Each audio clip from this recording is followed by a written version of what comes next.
Hello everyone and welcome to Plastics Packaging in a Welsh Context, what you should know. I will be your compere, your MC today. My name is Thomas Baker and I am one of the specialists in plastics in the technical team at WRAP supporting the UK Plastics Pact. We will have a little section for questions and answers at the end of the session, so please use the Q&A function if you do have anything that comes up. We did have some come in on Monday, so we can cover those off as well just for your reference. In case they are the same or similar questions. Do keep an eye on the chat, as there are a number of web links to some of our resources that you can access for free, and we will share those with you in chat if anything piques your interest. Next slide, please. So the aim of this is we will provide an overview of UK Plastics Pact progress to date, cover changing Welsh policy and wider policy context, and do a little bit of discussion around some of these changes, and share some case study work and information relating specifically to the likes of films and reuse with you. Next slide, please. A little bit on what will be coming up. So we do have, or I have set some relatively strict timings for you, so there should be time for that Q&A at the end, and we did have time on Monday. A little bit close to the start of the session, we will do a quick poll, so there'll be some audience interaction, so do keep your eyes peeled for when there is a pop-up on screen. Next slide, please. Next slide, please, as well, sorry. Thank you very much. Now, I'm sure many of you are probably already aware that there are some issues relating to our use and management of plastic. Predominantly, these sit around that most of this comes from non-renewable virgin feedstocks, and that on a global scale, the effective recycling rate, so how much is actually processed, is relatively low. And there are issues with the amount of this that actually does leak into the open environment, into the open ocean each year. And the forecast going forwards is for the global carbon budget, the share that is taken up by plastics usage, to increase to around 5%, which is around 1.8 billion tonnes of carbon emissions. Now, these emissions issues and waste management issues obviously apply to each material, but for the purposes of this, we are specifically looking at plastics because of the kind of highlighted issues that there are around their use and management, or sometimes, unfortunately, mismanagement. Next slide, please. So I'm sure you've heard of a new plastics economy, more specifically a circular economy. We know that most of our resource use is linear in nature, so that is the mismanagement that I just spoken about, and there are smallish loops of recycling, some nations better than others. But part of this and the kind of the dream, the move that the moves that we're making is to increase that recycling loop, but also importantly the use and reuse loop to keep things at a higher value. So we want to value the resources that we have in the material economy and keep them at that high value. Next slide, please. So in order to do that, we are trying to transform the plastic system. So this is the way, not just that we actually use the materials, but importantly, in the first step, the way that we actually think about these in order to change our behaviours. So that can be eliminating those that are specifically problematic or unnecessary, scale the likes of reuse or refill. You may hear a few different terms around this, including pre-fill as well, depending on the type of product. Designing them for optimal recyclability so that we can actually retain that value in the material as high as possible, to drive up the effective recycling rates, and then ultimately to bring that material back into the system so that we're not reliant on the virgin content anymore, or to such a large extent. Now that's just a little bit of an introduction from me. I'm now going to introduce Emma Hallett, who will talk a little bit about the Welsh policy context and environment. So over to you, Emma. Thank you. Thank you, Thomas. Good morning, everyone. So I will just give you a little bit of a run through some of the things that are happening in sort of relevant policy in the Welsh context. There's quite a lot, so it'll just be really giving you a little bit of a flavour of the policy changes that are coming up. So if we can go on to the next slide. So hopefully a lot of you know already that Wales is doing really well in terms of recycling and the recycling rate. The Welsh recycling rate is the highest of the UK nations, and from some research done last year, Wales is actually the second highest recycling nation in the world, with a recycling rate of 67% in the last financial year. Welsh Government strategy goes beyond that. Its circular economy strategy is called Beyond Recycling, which I guess the clue is in the name that recycling is the starting point, but we want to move beyond that. The targets for recycling in Wales have been increasing gradually over the last 15 or so years, and the target for councils from this year onwards is 70%. So that is really quite a high level of recycling, and also has a focus on collecting materials in a way that keeps the value in those materials so that they can be used for as high a possible environmental value as well. And the long-term aim is to have zero waste by 2050. So still more to do. Next slide, please.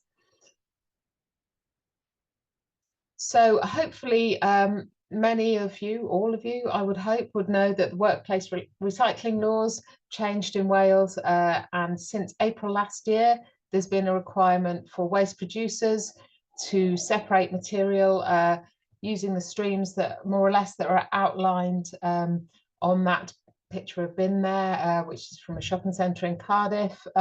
So separating out food into a separate stream, paper and card, plastics, cartons and metals, and then a fourth stream of glass as well. Alongside that, there have been a couple of other bits of legislation around a ban on disposing of any food waste to the sewer. So non-domestic premises are no longer allowed to use the likes of macerator to get rid of food waste. And also bans on incinerating a list of specific materials that have been collected separately for recycling. And this, applies to all non-domestic premises, with a small exception for hospitals who had a 2-year delay in the introduction. So this time next year, hospitals will be introducing that as well. Next slide, please. So in terms of those business waste collection changes, there's a load of resources that are there and available for you on our Business of Recycling Wales website, whether it's posters, videos of the seminars, webinars that we've been running, a load of case studies, and guidance on how to get the most out of the services that you're buying. Next slide, please. So another change that we know is coming up in Wales is the deposit return scheme for drink containers. So the Welsh Government position is quite clear that they are aiming to introduce a scheme in Wales that will work for Wales and will include plastic, glass and metal drink containers, and have a focus on both reuse and recycling. And the image there just sets out for you the consultation timeline that is envisaged on this. Next slide, please. And then we thought it'd be useful just to talk a little bit about some work that we're doing, which is a case study on collecting plastic bags and wrapping. So we're working with 2 councils, with Swansea and with Vale of Glamorgan, to trial the collection of plastic bags and wrapping as part of their household curbside collections. We know that plastic wrapping, plastic film, has been difficult to collect in general, and we are really keen that when we run these trials, the film will be collected in a way that doesn't jeopardize the quality of the material, that's the other materials that are already being collected and that are getting a relatively high value because they're nice and clean and separate materials. We'll be working with about 40,000 households, so not all of those authorities, but a fair proportion of them. And we're running it for the rest of the year, and the aim is to learn exactly how that works in practice, so that it can be extended further across Wales in due course. So hopefully that's a bit of an insight into what's happening in the policy landscape, and I will hand over to Addy, who's going to take us through the poll. Hi all, thank you, Emma. So now we've covered the current climate in Wales, we'd love to understand your views. So we're going to run 2 polls, and the first poll should be appearing. Fantastic. So as you can see, the first poll is number 1. What keeps you awake at night when it comes to plastic packaging? So it's multiple choice. First one is littering. Is it exporting? Or the exports of plastic waste? Is it incoming regulations? Is it the EU divergence? Is it the quality availability of recycled content? Or is it the cost of recycled content in comparison to the cost of virgin material? Or perhaps it's something else, and if it is, please put it in the Q&A box and Q&A chat, and we'll look at that. And the second poll is, were you aware of the incoming Welsh single-use plastic bans? Just a single choice here of yes or no.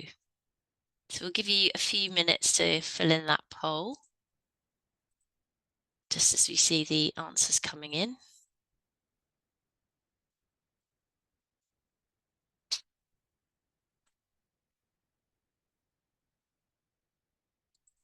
How are we looking on the answers?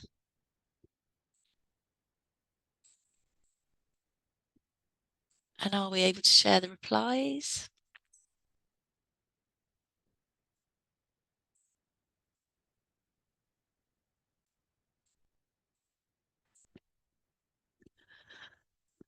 Brilliant.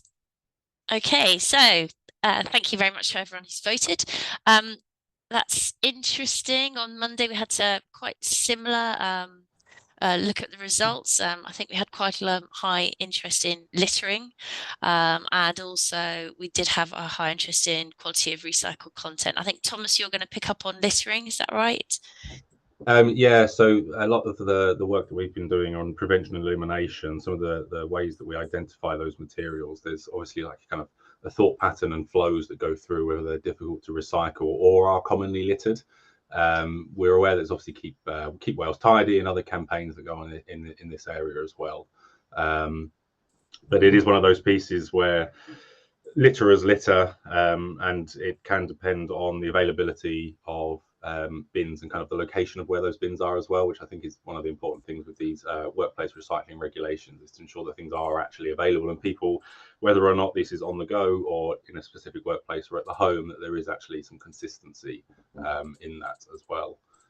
So that it is an ongoing piece that we're hoping we can improve on over time. Yes, the risks of divergence, so there's EU divergence, and obviously a difference that is on the cards for the UK DRS scheme and the interoperability of that as well. So we know there's quite a bit of work that has yet to come on that in preparation for October 2027. And we do have did have a DRS sprint group in which we're investigating that a little bit further. So within the pact. So do get in touch if that is something that's potentially of interest, and we could potentially help. Back to you, Addy. Fantastic. And just scrolling down to results, the next poll, I think we're seeing 64% were aware of the incoming Welsh single-use plastics ban, which is fantastic, with 30% not aware. That's really helpful. Thank you very much for your input to that. I'm now going to hand over to Thomas. So next slide, please. And he's just going to cover the role of the UK Plastics Pact. Yes, thank you very much. So just for a refresher, in case you were unaware, in terms of the targets under the UK Plastics Pact, so there are 4 key targets. I mentioned the one on prevention and elimination of specifically problematic or unnecessary single-use plastics packaging. The second one relates to design, so this is where we'll hear a little bit more on reuse later, as well as on recycling rates and compostability. The effective recycling rates, so the target was for 70% of plastics packaging to be effectively recycled or composted. And then in turn, building off number 3 is the actual use of that recycled content. So we have a 30% on average target across the plastics packaging reported into us. Next slide, please.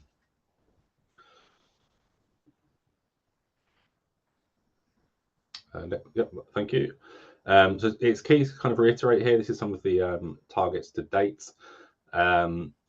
We are in the final year of the UKPP, so this is kind of crunch time. We have a way to go to get as close as we can to the targets.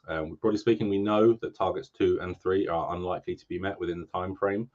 There has been some policy delays and changes which have impacted the progress, but nonetheless, overall, there's still quite a lot of progress that we have made individually and collectively to get as close as possible to the absolute targets that we had. We are road mapping beyond 2025 to understand the interdependencies and actions between different materials at this point as well, and looking at the successes and challenges here as a way to actually collate the findings and learnings, because it's been quite a journey over the past 6 or 7 years to understand the material, the packaging and the waste landscape, particularly in line with the changes that are happening at the moment. Next slide, please. Thank you very much. So yeah, in terms of progress, just some highlights just on the screen where significant progress has been made to date. So since 2018, we have, through public and private sector collaborations, achieved a huge amount, which we should actually be really proud of as a collective. And quite importantly, it's not just the quantitative side in terms of the eradication of problematic plastics, over 99% of those, but also importantly, the networks that have been built across the value chain with businesses and various policy leaders who are now more engaged in this area and mobilising further action to actually reach some of the targets. So billions of items that have been problematic to recycle, such as the non-NIR, near-infrared detectable black pigments, much of that achieved ahead of regulations as well. A 15% increase in the recyclability of rigid plastics packaging due to reductions in hard-to-recycle components, the inclusions of silicone valves, polystyrene or other multi-layer type structures. And recycled content in primary packaging as well has tripled from around 9% at the start to just over 27% today. And most of that was achieved before the introduction of the plastics packaging tax in 2022, which is now obviously another driver of that for change. So we have been moving faster and ahead of some of these banned and regulatory measures. So it's helped with some business readiness, but also testing and trialing.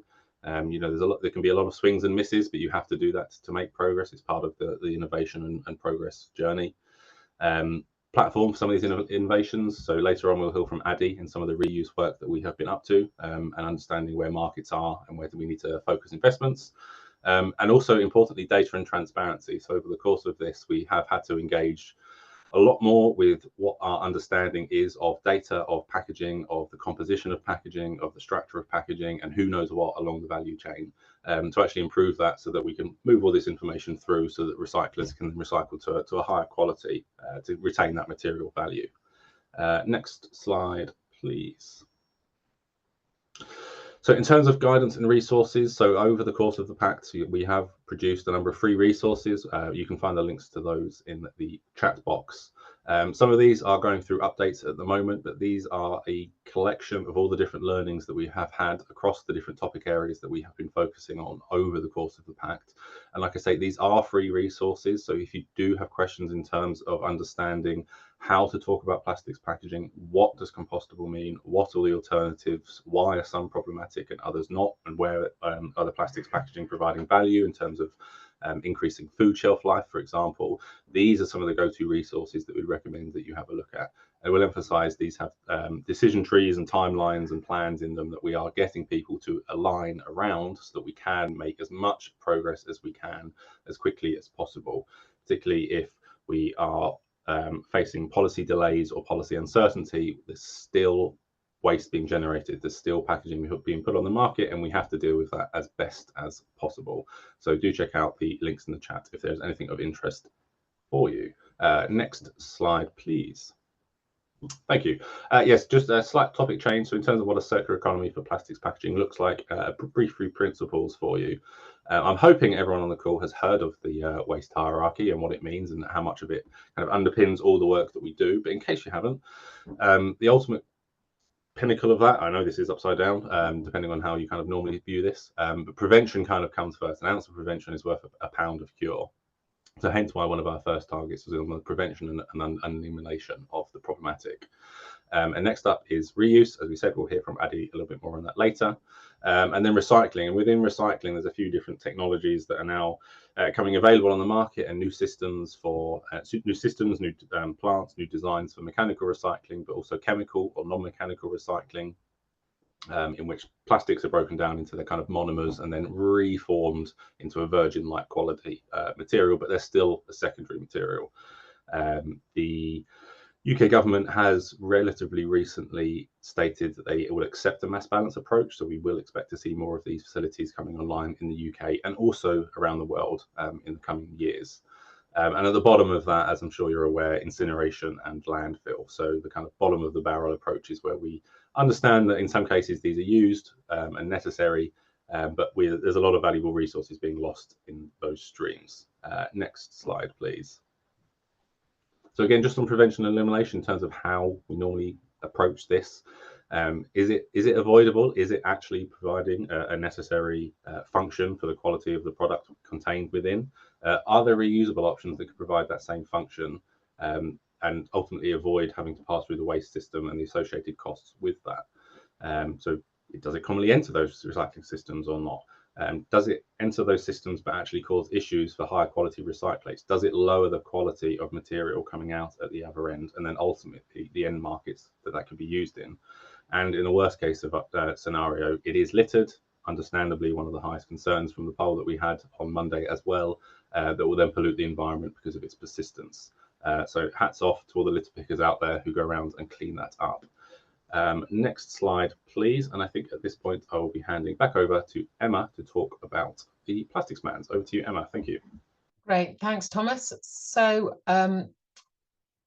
just a quick update on where we are with the single-use plastics ban in Wales. So the items on that image on the screen there were all banned from the October 23 first phase of the single-use plastics ban. So there's a whole range of items there which should no longer be being sold as single-use plastic items in Wales at all.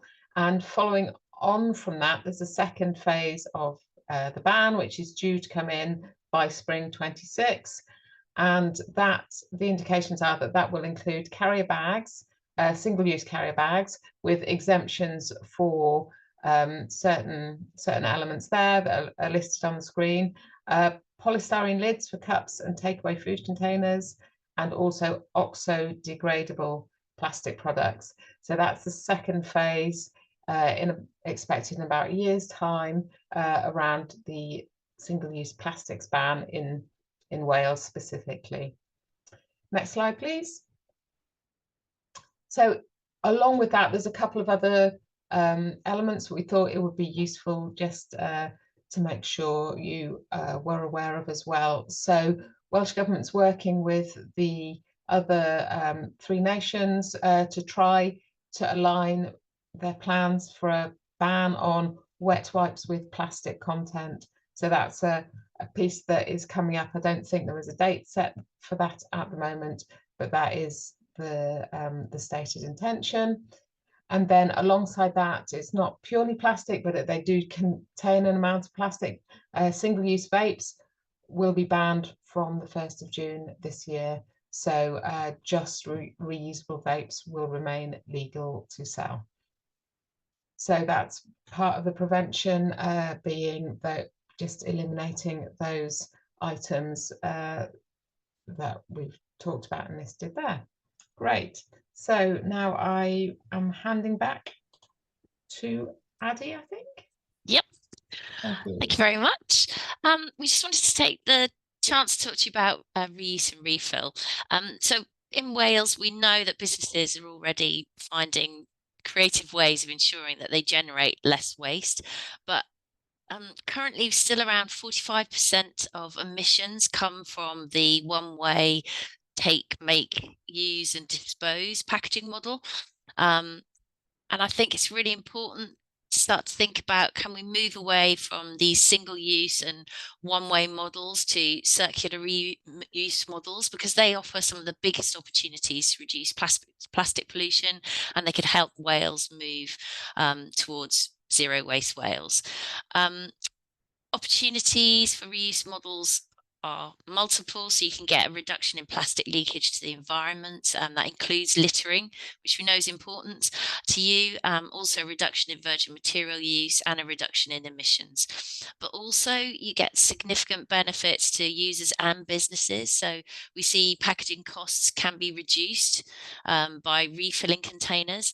We see brand loyalty can be improved through deposit and reward schemes, and we can see customer experience can be improved by enhancing the look and feel of reusable packaging. So lots of positive benefits around introducing those models. Next slide, please.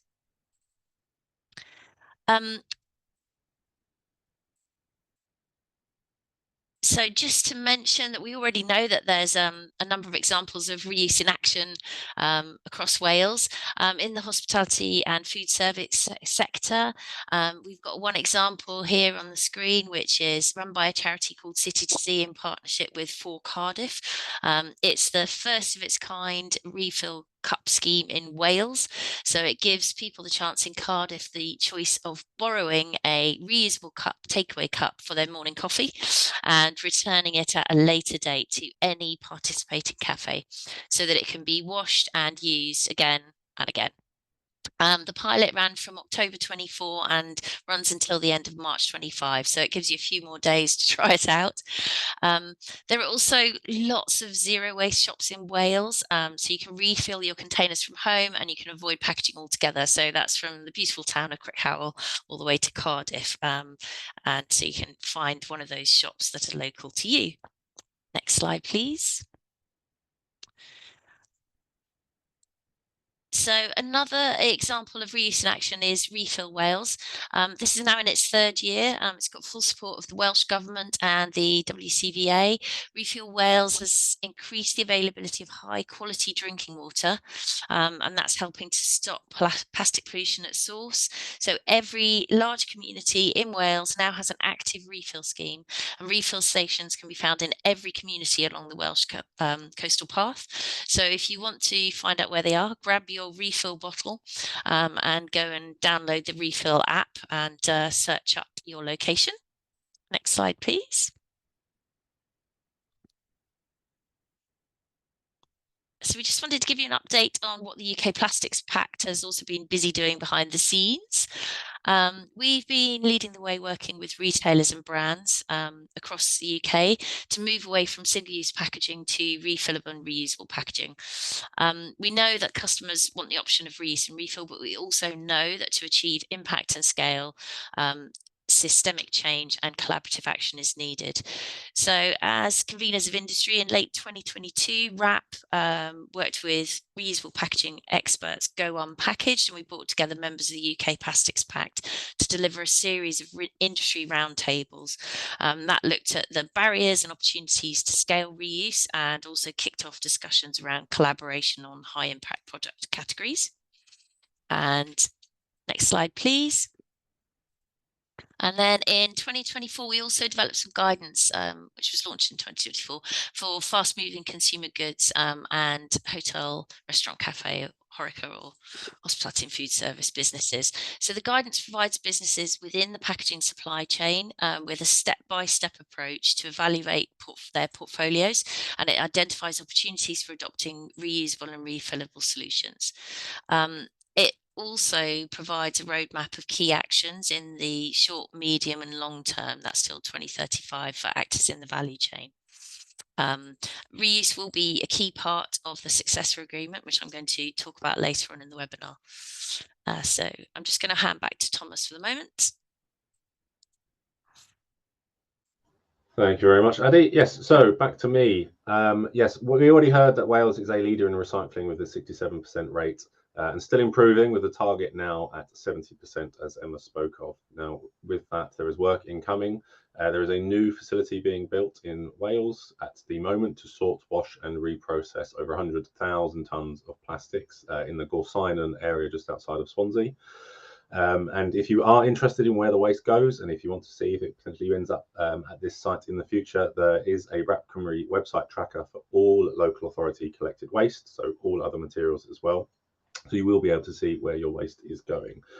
You can find that link in the chat hopefully as well. And bear in mind that you will have the film collections from March 2027 onwards. So you will be able to track and see where that is going. Next slide, please.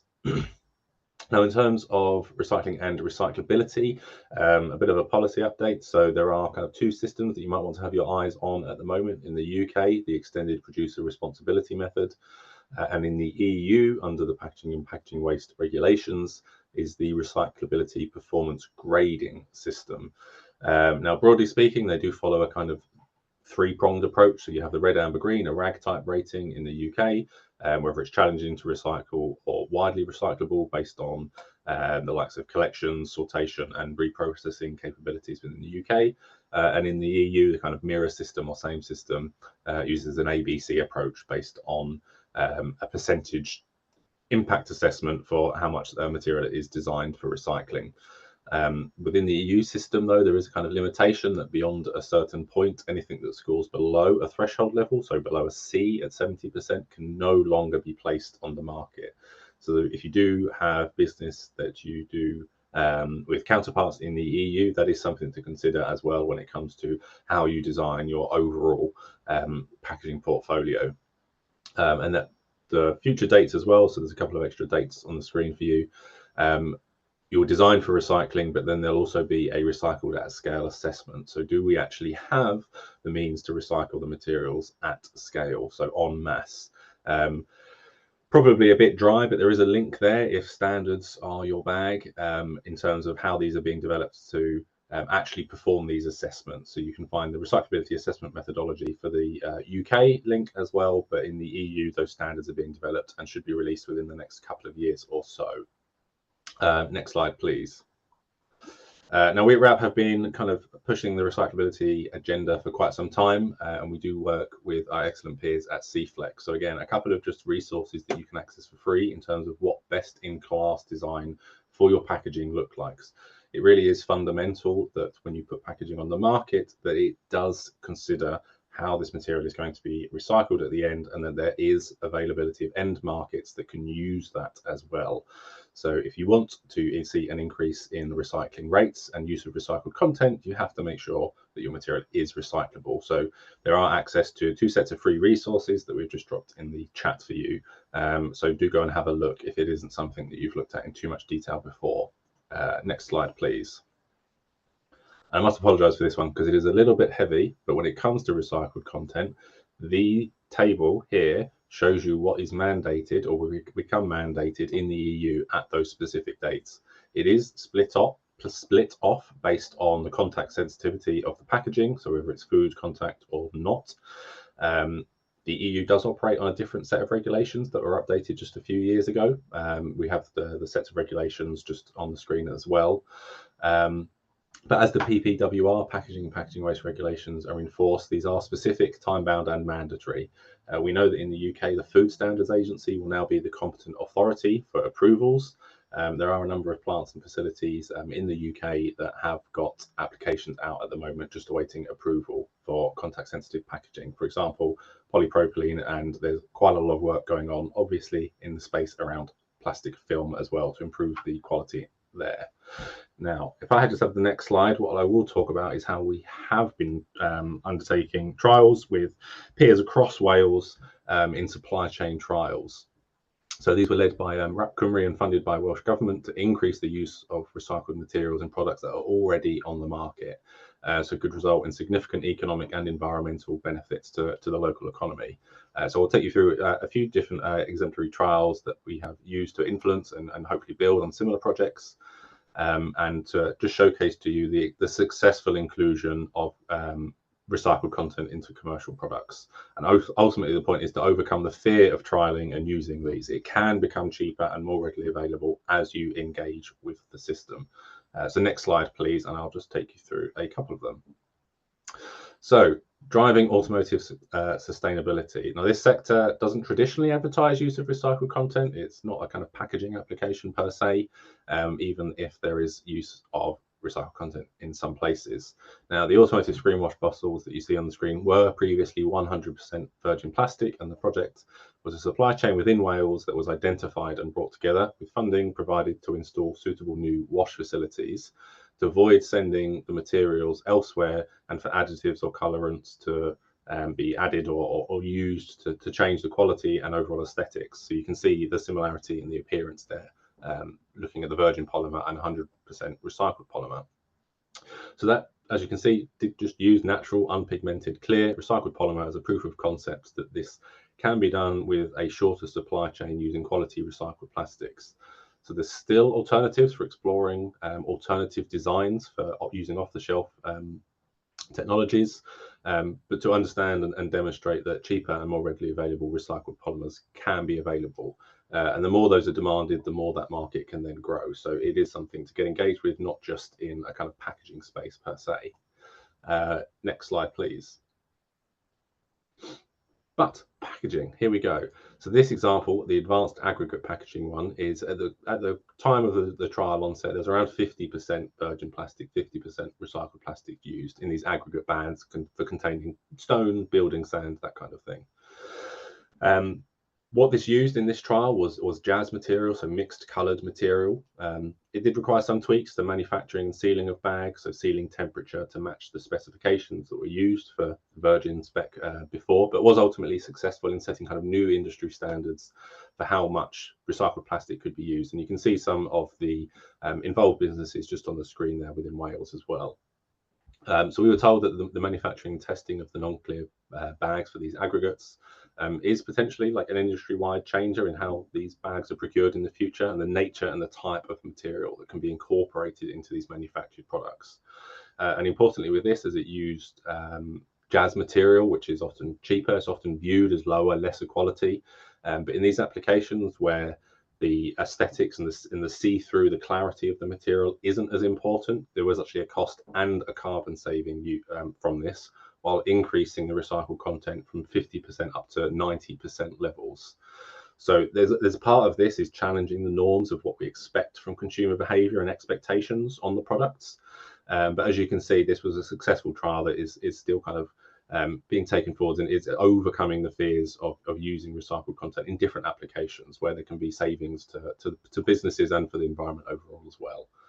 A slight shift, but on the next slide, I will cover some of the confusing things around what is happening in bioplastics and compostables. So we have a lot of novel materials entering the market that, depending on the regulations, may not be considered actually technically a plastic if they're an unmodified natural polymer.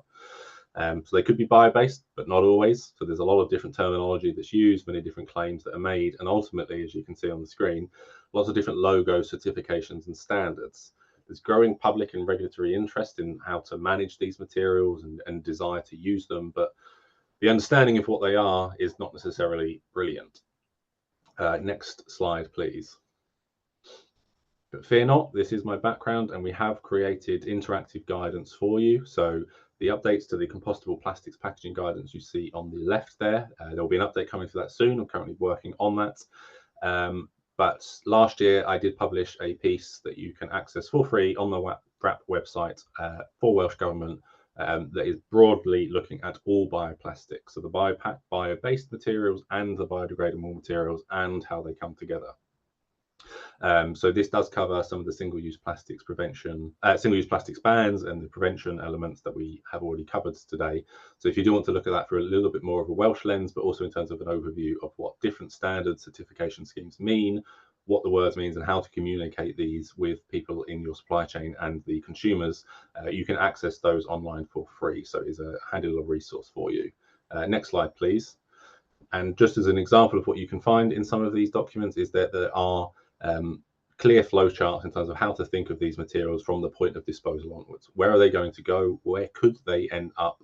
And where are they actually suitable to go? So when you set up your waste contracts, or if you have the workplace regulations and you have your bins split off, you need to make sure that you are guiding people to put the right things in the right bins so that you don't contaminate different streams. Particularly if you want to increase recycled content, you don't want that contamination in there. So you can find various different flow diagrams and helpful resources with like those that you see on the screen in those documents. Next slide, please. Okay, I'll just hand over to Ali to talk of the successor agreement. Thank you very much. Right, thank you, Thomas. Brilliant. So I'm now going to talk a bit about the what next, because the current UK Plastics Pact, which has delivered a lot of the work that we've just summarised today, was launched in 2018, but it ends in 2025. So we're basically busy developing what we've called so far the successor agreement, so we continue to collaborate with the packaging supply chain across the UK. Next slide, thank you. So first of all, why do we need a successor agreement? Really simply because we've already achieved a huge amount, as you can see, but there's still a huge amount more to be done. Members of the current pact represent about 75% of the consumer plastic packaging paste on the UK market. So we have a real opportunity to influence the packaging that enters the household waste stream. Plus, our members represent the UK's largest waste management organisations and a huge network of supporting organisations. And this cross-sector collaboration through the UK Pact is really key, because we know that with plastic packaging, the job is far from done, and there's going to continue to be market failures. We know that key packaging policy reforms that are coming in, such as DRS and simpler recycling, probably alone won't fix it. We're still going to need cross-sector collaboration to focus on the biggest blockers around end market stability and scaling reuse. We also know that the Plastic Pact voluntary agreements and the Plastic Pact network will probably play a major part in delivering the outcomes of the UNEP Global Plastics Treaty by complementing and accelerating impact and providing a framework for action. And that also goes for the Net Zero Transition Plan, which requires emissions to be associated with packaging to be halved by 2050. There's currently no roadmap to deliver this reduction, and the successor agreement can help them deliver this. Finally, we don't yet understand the full extent of the impacts on human health of the chemicals used in packaging, particularly plastic. Businesses lack information on emerging issues, and the role of the VA and the successor agreement will be to provide guidance for businesses to make those informed decisions. So to summarise, voluntary agreements and the UK Plastics Pact has worked, and it can deliver about 4 times the benefit of government investment by collaborating and convening on key system failures. Brilliant. Next slide, please. Moving beyond the why, the role of the successor agreements in the current climate is really important. We want to continue to bring together governments and industry at the same table. We want to ensure that the regulatory framework is effective by identifying where voluntary action or revisions are needed. But we also want to pave the way as packaging reforms evolve, identifying how we can address carbon, waste, material quality, and reuse. The successor agreement's role will also be to work with established forums of industry experts and leaders and make implementing future regulation more efficient. We also want to enable innovation. We want to trial and test in a pre-competitive space so that we can find solutions that are more sustainable going forwards. And finally, we want to reduce the cost burden to the public and private sector as they transform that UK packaging system and demonstrate the UK's leadership on a global stage by continuing to focus in a voluntary way on what we can deliver over and above regulation. Next slide, please. So where have we got to so far? The draft proposition is up on the screen. We currently have a vision, a sort of North Star to get to a world where all packaging is better for people, planet, and no packaging is wasted. To achieve that, we have a mission that is to significantly reduce single-use packaging and packaging waste and its associated impacts by 2035. So that's a 10-year timescale. The approach, why do we have a 10-year timescale? Because we know that there's still an awful lot of work to do around embedding policy and to finish the existing UK PP targets and to transform supermarket shelves. We need time for that longer vision and that journey. A key challenge to our approach is we know collective targets are hard to meet. So we're looking to move towards goals that can be achieved by 2035. And as part of that, we'll set up target KPIs to deliver those. So next slide, please. So just looking at these draft goals, the first of them is to end unnecessary packaging. We've obviously already talked a bit about that, and that's measured in a sort of percentage reduction in single-use packaging. We want to ensure no packaging goes to waste. So that's really looking at increased recycling, which we know Wales is already very good at, but we want to build on that, and we want to address some of the system losses. And we want to make a goal around it all being reassuringly better. So we want to really make sure that that packaging, recycled content is responsibly sourced, is fully traceable, and it's from sustainable sources. So next slide, please.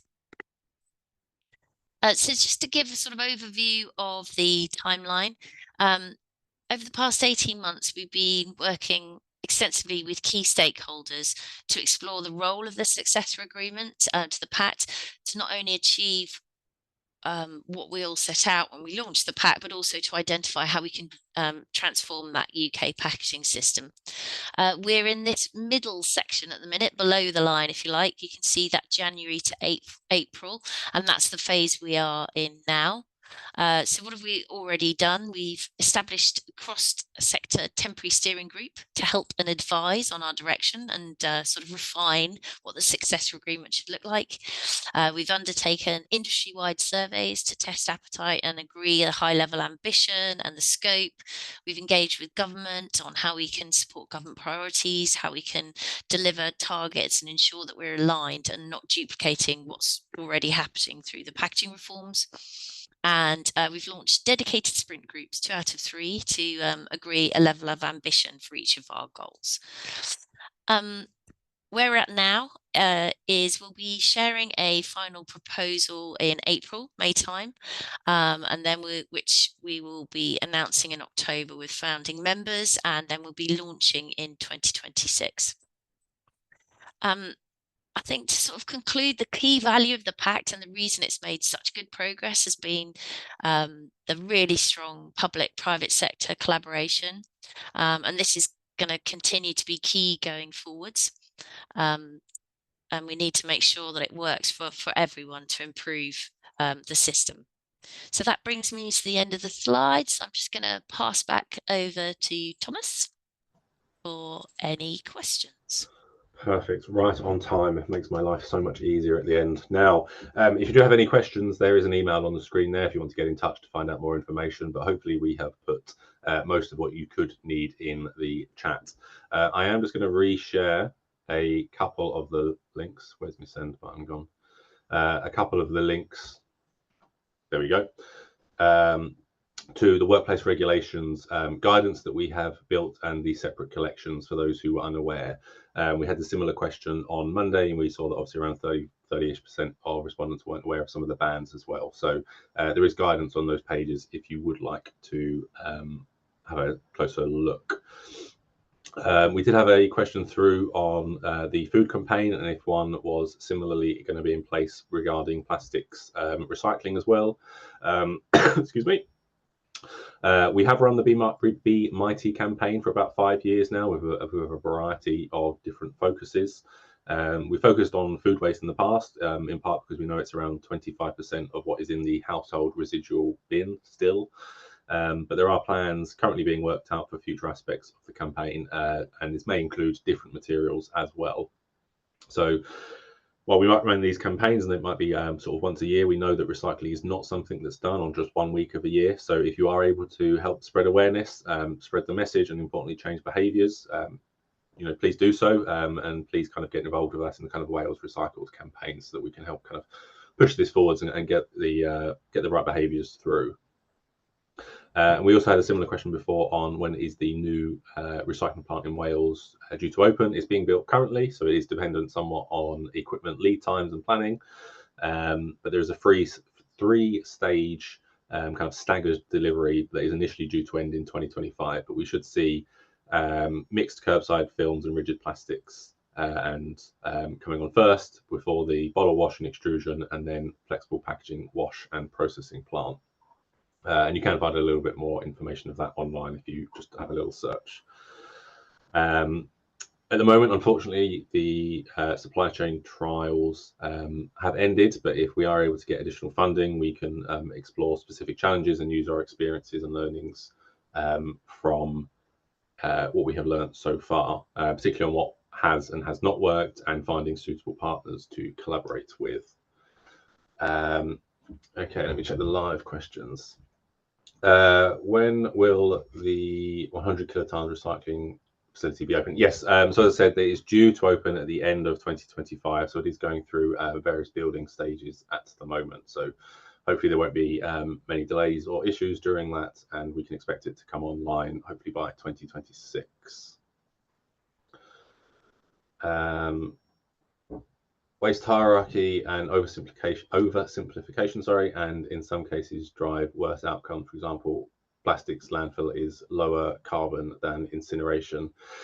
Yes, potentially. I mean, it's a broad set of principles to use, but we do have to underpin this with things like life cycle analysis and comparisons, where various different carbon outcomes can arise depending on the treatment routes, which can be site specific. WRAP has previously performed some work where we have looked at carbon warm, so the waste and resources metric, and that has looked at these in a little bit more detail.